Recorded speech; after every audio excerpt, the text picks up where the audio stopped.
Okay, first of all তোমাদের অ্যাটেন্ডেন্সটা আমাকে বলো। অক্ষিতা, অক্ষিতা, আখি,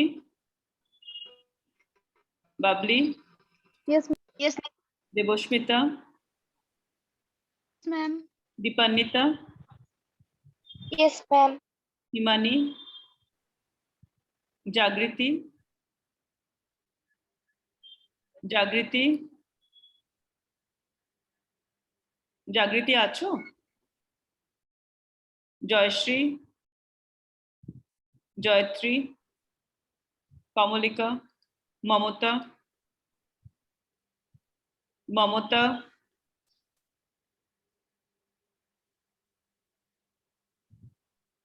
Mamata present, Mamita, Yes, Namita, ma'am. Mamita, Yes, ma'am. Okay, Namita, Nilima, Rachel, Rakhi, Rakhi, Rishita, Shreya, Sriparna, Shubhra. Yes, ma'am. আমি শ্রীপর্ণা। আচ্ছা, Sudipta, Present, ma'am. Sonia, Present, ma'am. শায়নী।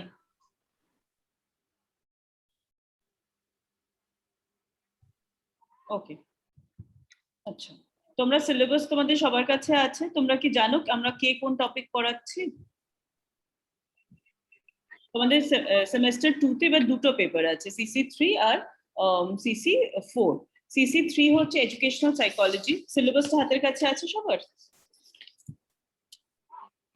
হ্যাঁ, ম্যাম। CC3 হচ্ছে সাইকোলজিক্যাল ফাউন্ডেশন অফ এডুকেশন, যেখানে unit 1 educational psychology and development, ওটা সুতপা ম্যাম পড়াবেন। ইউনিট 2 লার্নিং, ওটা আমি পড়াবো। Unit 3 intelligence and creativity Saheli ma'am পড়াবেন। আর ইউনিট 4 পার্সোনালিটি আমি পড়াবো। এটা হচ্ছে তোমাদের CC3 মানে সাইকোলজিক্যাল ফাউন্ডেশন অফ এডুকেশনের সিলেবাস ডিভিশনটা। এরপর তোমাদের আছে হলো CC4, যেটা হচ্ছে history of education in ancient and medieval India, যেখানে ইউনিট 1 ব্রাহ্মণিক সিস্টেম অফ এডুকেশনটা আমি পড়াবো। আর ইউনিট 2 বুদ্ধিস্ট সিস্টেম অফ এডুকেশনটা SD ম্যাম পড়াবেন। Unit 3 medieval system of education আর unit 4 women and vocational education, ওটা সহেলি ম্যাম পড়াবেন। আজকে আমরা স্টার্ট করব CC3 এর লার্নিং ডে। ইউনিট 2 তে আছে লার্নিং। আচ্ছা, আমাকে জাস্ট বলো লার্নিং বলতে আমরা কি বুঝি? আমি যখন তোমাদেরকে বলছি লার্নিং বা শিখন, what do we mean by learning? শিখন বলতে কি বোঝায়? কি বোঝায় শিখন বলতে?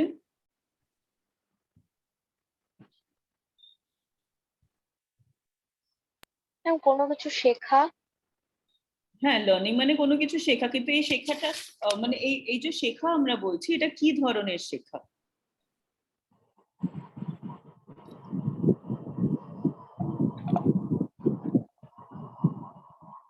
কি ধরনের শেখার কথা বলি আমরা?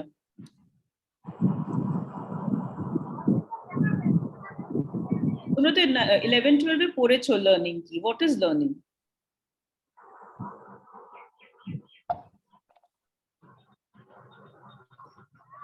What is learning?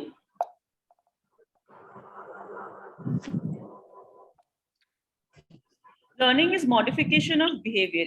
এটা তোমরা শুনেছো কি? Learning is modification of behaviour. আচরণকে যখন আমরা মডিফাই করছি বা যখন আমাদের কোনো আচরণকে আমরা পরিবর্তিত করার চেষ্টা করছি, that is learning. So learning is modification of behaviour. Clear? বোঝা যাচ্ছে?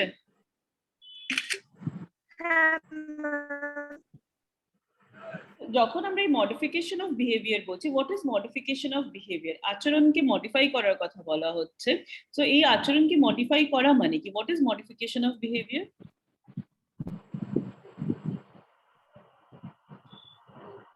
ধরো কোনো ব্যক্তির বা যে কোনো প্রাণীর, ওদের তো একটা আমাদের সবারই একটা আচরণ থাকে। ধরো আমার একজন বাচ্চা, একটা বাচ্চারও একরকম, তাকে তো জিনিস শেখাতে হয়। কেন শেখাতে হয়? যাতে তারা নিজেদেরকে পরিচালিত করতে পারে, কিভাবে বিহেভ করবে, কি কোনটা ঠিক কোনটা ভুল ওটা বুঝতে শেখে। তো সেই বুঝতে শেখানোটা কি করে হয়? Through learning. এবার যখন আমরা মডিফিকেশন অফ বিহেভিয়ার বলছি, তার মানে হচ্ছে আমাদেরকে কোনো একটা জিনিস শেখানো হচ্ছে, আমাদের যে বিহেভিয়ারটা, আমাদের যে আচরণটা, ওটাকে মডিফাই করা হচ্ছে যাতে ওটা সোসাইটির কাছে অ্যাকসেপ্টেবল হোক, বা যার দ্বারা আমরা নতুন জ্ঞান অর্জন করতে পারি। এবার এই লার্নিং এর ব্যাপারে বা মডিফিকেশন অফ বিহেভিয়ার যখন আমরা বলছি, এটা রিলেটেড বেশ কিছু থিওরিজ তৈরি হয়। থিওরি গুলো কি কি? থিওরি গুলো হচ্ছে যে আমাদেরকে কিভাবে শেখানো যেতে পারে। তো এই থিওরির মধ্যে আমাদের পড়ছে হলো trial and error learning theory, classical conditioning theory and operant conditioning theory. Trial and error learning theory যেটা ওটা প্রপাউন্ড করেছিলেন থর্নডাইক। থর্নডাইকের এই যে ট্রায়াল অ্যান্ড এরর লার্নিং, এটা তোমরা নিশ্চয়ই আগে পড়ে থাকবে, যেখানে আছে চেষ্টা এবং ভুলের মাধ্যমে কিছু শেখা। ওই এক্সপেরিমেন্টটা মনে আছে থর্নডাইকের, যেখানে একটা পাজল বক্স তৈরি করে থর্নডাইক, আর ওই পাজল বক্সের ভিতরে একটা বিড়ালকে ছেড়ে দেয়। এবার বিড়াল একটা ক্ষুধার্ত বিড়ালকে পাজল বক্সের ভিতরে রেখে বক্সটাকে বাইরে থেকে বন্ধ করে দেয়, আর বক্সের বাইরে খাবার রাখা থাকছে। এবার বিড়ালটার তো খিদে পেয়েছে, তো এবার যখন বিড়ালটার খিদে পেয়েছে, ওকে ওই বক্সটার থেকে বেরিয়ে খাবারটা খেতে হবে। So how will the cat do that? কিভাবে ও বক্স থেকে বেরোবে? একটা বিড়ালের পক্ষে তো জানা সম্ভব নয় যে কিভাবে একটা বক্সের ল্যাচ খুলে বেরোতে পারে। তো তখন বিড়ালটা কি করছে? বক্সটার চারিদিকে ঘোরা শুরু করলো, আর এই বারে বারে ঘোরা শুরু করার মধ্যে থেকে চেষ্টা করতে করতে অনেকবার ধরো 10 বার 12 বার চেষ্টা করে কোনো একবার হট করে তার থেকে ল্যাচটা খুলে যায়, ও বক্স থেকে বেরোতে পারলো। এটা হলো ফার্স্ট ট্রায়ালে দেখা যাচ্ছে যে এরকম যদি কোনো একটা পাজল বক্স তৈরি করা হয়, বক্সের ভিতরে একটা এরকম একটা বিড়ালকে ছাড়া হয়, আর আমি আমার লার্নিং এর থিওরিটা কি, আমি এখানে কি করতে চাইছি, আমি এখানে বিড়ালটাকে ওই খাঁচাটার বা বক্সের ছিটকিনা খুলে বেরোনো শেখাতে চাইছি। এটা হচ্ছে আমার মোটিভ, বা এটা হচ্ছে আমার টার্গেট, যে আমি একটা বিড়ালকে বক্সের বা একটা খাঁচার ছিটকিনি খোলা শেখাবো। তো সেটার জন্য কি করা হলো, তাকে একটা বক্সের ভিতরে রাখা হলো, এবং রাখার পরে এই ছিটকিনিটা বন্ধ করে দিয়ে বাইরে খাবার রাখা হচ্ছে। এবার বিড়ালটা একটু খিদে পেয়েছে, তাকে তো বক্সটার থেকে বেরোতে হবে, খাবার খেতে হবে। তো প্রথম ট্রায়ালে দেখা যাবে যে বিড়ালটা অনেকবার ভুল করতে করতে হঠাৎ করে সে খাঁচাটার থেকে বেরোতে পারলো। এই প্রথম ট্রায়ালে যদি দেখা যায় যে একটা বিড়ালের 10টা ভুল অ্যাটেম্প্ট ছিল এই খাঁচাটার থেকে বেরোনোর, প্রথমবার যখন সে বেরোতে পারলো, সেকেন্ড ট্রায়ালে কিন্তু দেখা যাবে যে তার আর 10টা ট্রায়াল লাগছে না, ও 8 নম্বর ট্রায়ালে কিন্তু এই খাঁচাটার থেকে বেরোতে থাকছে। এরকম রিপিটেড প্র্যাকটিসের সাথে সাথে কি হচ্ছে, 3বার 4বার 5বার এরকম 3-4টে ট্রায়ালের পর দেখা যাবে যে বিড়ালটাকে এরকম বক্সের ভেতর রাখলে বিড়ালটার সাথে সাথে এই বক্সের থেকে বেরিয়ে নিজের খাবারটা খেতে পারছে। তো ইন দ্য প্রসেস কি হলো, আমরা বিড়ালটাকে থর্নডাইক এটা একটা খাঁচা কি করে খুলতে হয়, মানে ছিটকিনি খুলে কি করে বেরোতে হয়, ল্যাচ খুলে কি করে বেরোতে হয়, সেটা একটা বিড়ালকে শেখানো হলো। নর্মাল কোর্সে সাধারণ সার্কামস্টান্সেসে কি একটা বিড়ালের পক্ষে এটা জানা ওটা নর্মাল? একটা বিড়ালের কি এটা মানে বিড়ালের পক্ষে এটা জানা কি খুব কমন যে ওকে কিভাবে ল্যাচ খুলতে হয়? কি মনে হয় তোমাদের? না ম্যাম। কি হ্যাঁ, বিড়ালের জানা উচিত?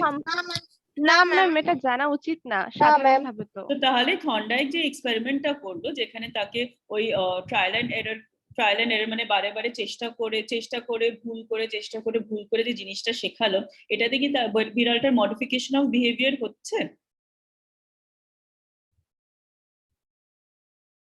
কি তার আচরণে কোনো পরিবর্তন কি হলো তাহলে? হ্যাঁ ম্যাম, হলো। কিভাবে হলো আচরণের পরিবর্তনটা? সে ভুল করতে করতে শিখতে পারলো, মানে কিভাবে বেরোতে হবে। সে একবার 10 বারে করার পর তারপর 8 বারে সে করলো, তো তার তো একটা পরিবর্তন আসলোই আচরণে। 8 বারের পর 10 বারের পরে 8 বারে করলো সেটা নয়, মানে এখানে থর্নডাইক কি দেখছে যে প্রথম ট্রায়ালে যখন জিনিসটা একেবারেই নতুন, তখন তার নাম্বার অফ ট্রায়ালস বেশি লাগছে ওটাকে প্রবলেমটাকে সলভ করার জন্য বা জিনিসটাকে শেখার জন্য। কিন্তু যখন একই সিচুয়েশনে বারে বারে ফেলা হচ্ছে, তখন দেখা যাবে যে আর অতগুলো ট্রায়ালস লাগছে না। কিন্তু এরকম ধরো 3-4টে ট্রায়ালের পর দেখা যাবে যে বিড়ালটাকে বক্সে দেওয়ার সাথে সাথেই সে বক্সটার থেকে বেরোতে পারছে। So what is happening in the process, যে বিড়ালটা একটা নতুন বিহেভিয়ার অ্যাকোয়ার করছে, একটা নতুন আচরণ সে শিখতে পারছে। বোঝা গেল? Is it clear? হ্যাঁ ম্যাম। কারোর কোনো ডাউট থাকলে একবার বলো। ওকে, সো এবার যখন থর্নডাইক নিজের ট্রায়াল এন্ড এরর থিওরির কথা বলছে, এবার ট্রায়াল এন্ড এরর থিওরির সাথে উনি থর্নডাইকের বক্তব্য যে কিছু মেজর লজ অফ লার্নিং থাকে। লজ অফ লার্নিং মানে কি? শিক্ষণের সূত্র।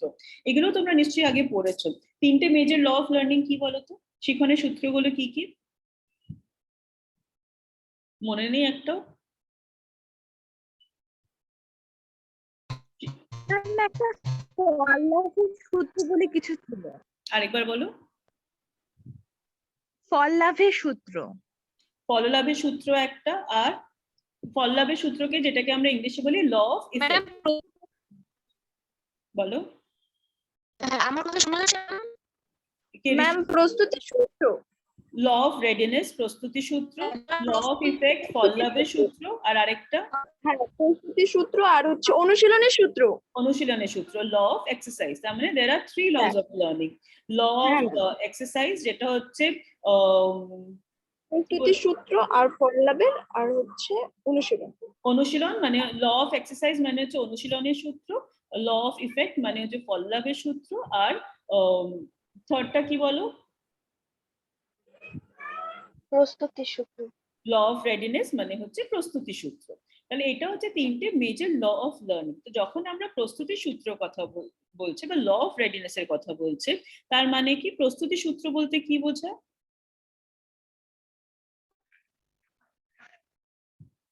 কি বোঝায় প্রস্তুতি সূত্র? প্রস্তুতি মানে কি?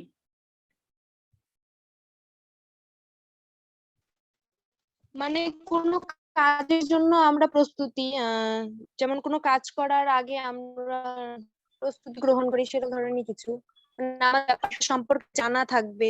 প্রস্তুতি সূত্র মানে হচ্ছে যে একটা নতুন কিছু শেখার জন্য আমি কতটা প্রস্তুত, আমি কতটা তৈরি। ধরো আজকে যখন আমাদের ক্লাস শুরু হলো, আমি তো ক্লাস শুরু হওয়ার আগে গতকাল বা আজকে সকালে তোমাদেরকে তো বলিনি আজকে আমরা কি পড়বো, তাই তো? আমি তোমাদেরকে হঠাৎ করেই বললাম যে আজকে আমরা লার্নিংটা পড়বো। তোমরা কি প্রস্তুত ছিলে এটা করার জন্য? কি প্রস্তুত ছিলে? আগে থেকেই জানতে এটা পড়ানো হবে? না ম্যাম, না ম্যাম। আচ্ছা, তো প্রস্তুতি সূত্র মানে হচ্ছে যে আমরা কোনো জিনিস, কোনো একটা নতুন আচরণ শেখার জন্য বা কোনো একটা নতুন কিছু শেখার জন্য আমরা কতটা প্রস্তুত। How prepared are we, that is law of readiness. How ready are we to learn something new. তো এবার অ্যাজ এ টিচার যখন আমরা ধরো স্কুলে পড়াতে যাচ্ছি বা যখন আমরা বাচ্চাদের সাথে ডিল করছি, তখন আমাদের অ্যাজ এ টিচার আমাদেরকে এটা জানতে হবে যে আমি যেই ক্লাসের বাচ্চাদের পড়াতে যাচ্ছি ওই ক্লাসের বাচ্চাদের মেন্টাল ম্যাচুরিটি কত, হাউ রেডি আর দে। ধরো এখন আমি ক্লাস 4-এ গিয়েছি পড়াতে। এবার ক্লাস 4-এ পড়াতে গিয়ে আমি ক্লাস 4-এর স্ট্যান্ডার্ডের পড়াশোনা না করি স্টুডেন্টদেরকে ক্লাস 2-এর জিনিসপত্র বলছি, তাহলে কি স্টুডেন্টরা খুব একটা ইন্টারেস্টেড হবে ক্লাসের জন্য? মানে তাদের কি খুব একটা লার্নিং হবে তাহলে? না ম্যাম। কেন হবে না?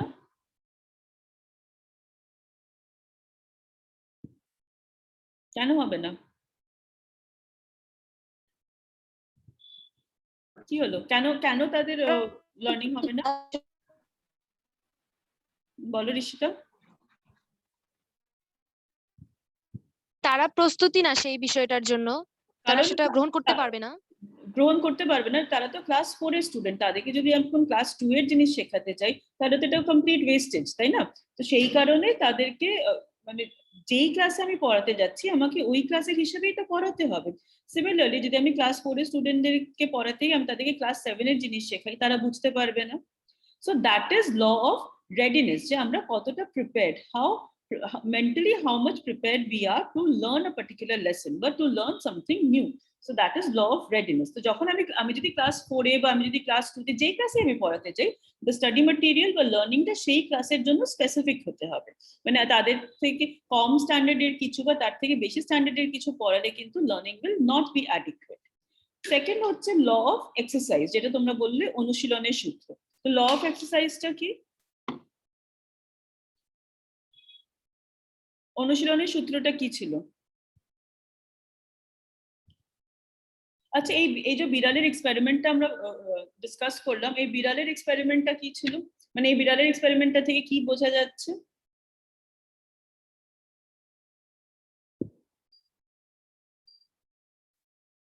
আচ্ছা, এগুলোও ছেড়ে দাও।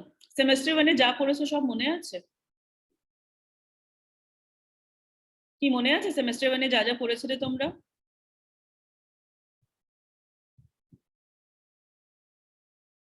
কি হলো? সেমেস্টার 1-এ যা যা পড়েছিলে সব কি মনে আছে না সব ভুলে গেছো? মনে আছে, কিছু কিছু মনে আছে। কিছু কিছু মনে আছে, কিছু কিছু ভুলে গেছো। যেগুলো ভুলে গেছো ওগুলো কেন ভুলে গেছো? আর যে জিনিসগুলো মনে আছে ওগুলো কেন? যেগুলো আমি মানে ভালো করে আরেকবার বলো। বললাম যে বিষয়গুলো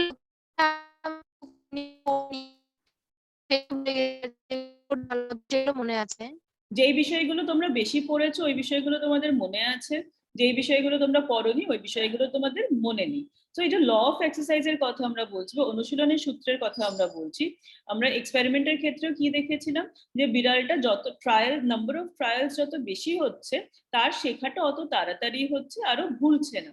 কিন্তু একটা জিনিস শিখিয়ে আমি যদি অনেকদিন ওটাকে রিভাইজ না করি, অনেকদিন ওটাকে কাজে না লাগে, তাহলে কি আমাদের সেটা মনে থাকবে?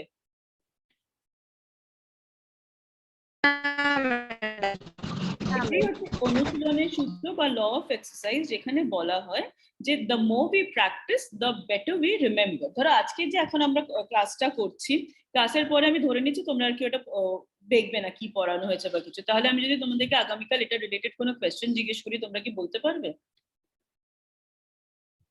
না না পারবো না। কিন্তু তোমরা যদি ক্লাসের পরে এটাকে একবার দেখো, মানে কি পড়ানো হয়েছে ওটা একবার দেখে নাও, তাহলে তোমাদের জিনিসটা বেটার মনে থাকবে। So that is law of exercise, যে more we practise the better we remember, the better we learn. তাহলে একটা আমরা কি করলাম ল অফ রেডিনেস, একটা আমরা করলাম ল অফ এক্সারসাইজ। এবার ল অফ এক্সারসাইজের দুটো ভাগ হচ্ছে ল অফ ইউজ আর ল অফ ডিসইউজ। এই ল অফ ইউজ আর ল অফ ডিসইউজটা কি? ল অফ ইউজ মানে কি, যত বেশি একটা জিনিসকে নিয়ে চর্চা করা হবে ওটা আমাদের অত বেশি মনে থাকবে। যত কম চর্চা করা হবে দ্যাট ইজ ডিসইউজ, যত কম ওটাকে ব্যবহার করা হবে ওই নলেজটা ওটা আমাদের অত কম মনে হবে। এটা হয়ে গেল ল অফ ইউজ আর ল অফ ডিসইউজ। আর থার্ড মেজর ল কি ছিল? ল অফ রেডিনেস হলো, ল অফ এক্সারসাইজ হলো ল অফ ইফেক্ট, তাই তো, বা ফললাভের সূত্র। কোনো একটা কাজ করার পর যদি তার ইফেক্টটা ভালো হয়, তার মানে চান্সেস বেশি যে আমি এই জিনিসটা আরো ভালো করে শিখবো। কি শিখবে না শিখবে না ছেড়ে দেবে? শিখবো। আর কোনো একটা কাজ করার পর যদি তার ইফেক্ট ভালো না হয় তাহলে কি ওটা তোমরা আর শেখার চেষ্টা করবে? কি করবে না করবে না? আচ্ছা, ধরো পরীক্ষা দিলে, পরীক্ষায় পড়াশোনা করেই পরীক্ষা দিয়েছো কিন্তু কোনো কারণে রেজাল্ট অত ভালো হয়নি, তাহলে কি করবে? ম্যাম তাহলে ভালো করে পড়তে হবে, করবো যাতে চেষ্টা করতে হবে। আরো পড়তে হবে। রাইট, যখন আমরা ল অফ ইফেক্টের কথা বলছি ওটা দুটো হয়, যে যদি আমি একটা কাজ করার পর ওটার রেজাল্ট যদি যতটা এক্সপেক্ট করছিলাম অতটা ভালো না হলো, তখন আমাকে আরো বেশি এফোর্ট দিতে হবে যাতে আমার ওই স্যাটিসফ্যাক্টরি রেজাল্টটা হয়, যাতে আমরা যা এক্সপেক্ট করছি ওই আউটকামটা পেতে পারি। So that is law of effect. তার মানে আমরা আজকে পড়লাম, এটা কি হলো থর্নডাইকের যে trial and error learning theory, সেটার মধ্যে আমরা পড়লাম পাজল বক্স এক্সপেরিমেন্টটা, যেখানে কিভাবে একটা বিহেভিয়ার শেখানো হচ্ছে, কিভাবে নতুন একটা জিনিস শেখানো হচ্ছে, that is the puzzle box experiment. এবং তার সাথে সাথে ট্রায়াল এন্ড এরর লার্নিং এর আমরা তিনটে মেজর ল পড়লাম। একটা হচ্ছে law of effect, law of exercise আর ল অফ রেডিনেস। এবার প্রত্যেকটার জন্য তোমাদেরকে দেখতে হবে যে কিভাবে এই ল গুলোকে আমরা আমাদের রেগুলার টিচিং এর ক্ষেত্রে বা রেগুলার ডেইলি লাইফে আমরা কিভাবে এই ল গুলোকে কাজে লাগাতে পারি। ক্লিয়ার? বোঝা গেছে এটা? বুঝতে হ্যাঁ, ম্যাম। পেরেছো? হ্যাঁ ম্যাম। সবাই বুঝতে পেরেছো? তোমাদের কাছে কি এডুকেশনাল সাইকোলজির কোনো বই আছে? না ম্যাম। আছে না নেই? না না ম্যাম। ম্যাম নেই। আচ্ছা, তাহলে আমি না, এটা ma'am, নেই। ঠিক আছে, তাহলে ম্যাম নেই। ঠিক আছে, তাহলে এই থিওরিজ অফ লার্নিং এর যে থিওরিজ অফ লার্নিং এর ট্রায়াল এন্ড এরর লার্নিং আর লার্নিং এর ডেফিনিশন ওই ম্যাটেরিয়াল গুলো আমি তোমাদের হোয়াটসঅ্যাপ গ্রুপে পাঠিয়ে দেবো। তোমরা একবার স্টাডি ম্যাটেরিয়ালটা দেখবে, দেখে যদি কোনো ডাউট থাকে তাহলে আমাকে পরের দিনের ক্লাসে জিজ্ঞেস করবে। ওকে, তাছাড়া আর কারোর কোনো কোয়েশ্চেন আছে?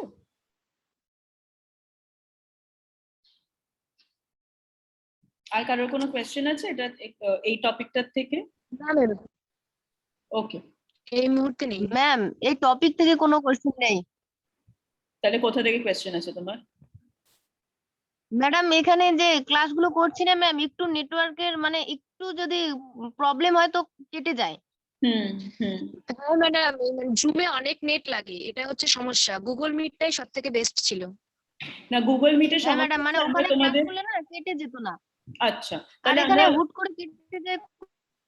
ঠিক আছে, আর তাহলে অনেক আমরা যেটা করব হচ্ছে আমরা কিছু ক্লাস গুগল মিটে করব, কিছু ক্লাস জুমে করব, কারণ আমাদেরকে কিছু ক্লাস রেকর্ডও করতে হবে। ঠিক আছে, তো সেই জন্য আমরা কিছুটা জুমে করব, কিছুটা গুগল মিট মিলিয়ে আমরা তাহলে ক্লাসগুলো করব। ওকে, আচ্ছা ম্যাম। তাহলে তো কোনো অসুবিধা নেই। আর স্টাডি ম্যাটেরিয়াল সবটাই তোমাদেরকে গ্রুপে দিয়ে দেওয়া হবে, ওখান থেকে পড়ে তারপর যদি তোমাদের কোনো অসুবিধা হয় বলো, ওগুলো আবার ডিসকাস করা হবে। Alright, okay ma'am. ঠিক ঠিক আছে, তাহলে আমি না ম্যাডাম। অলরাইট।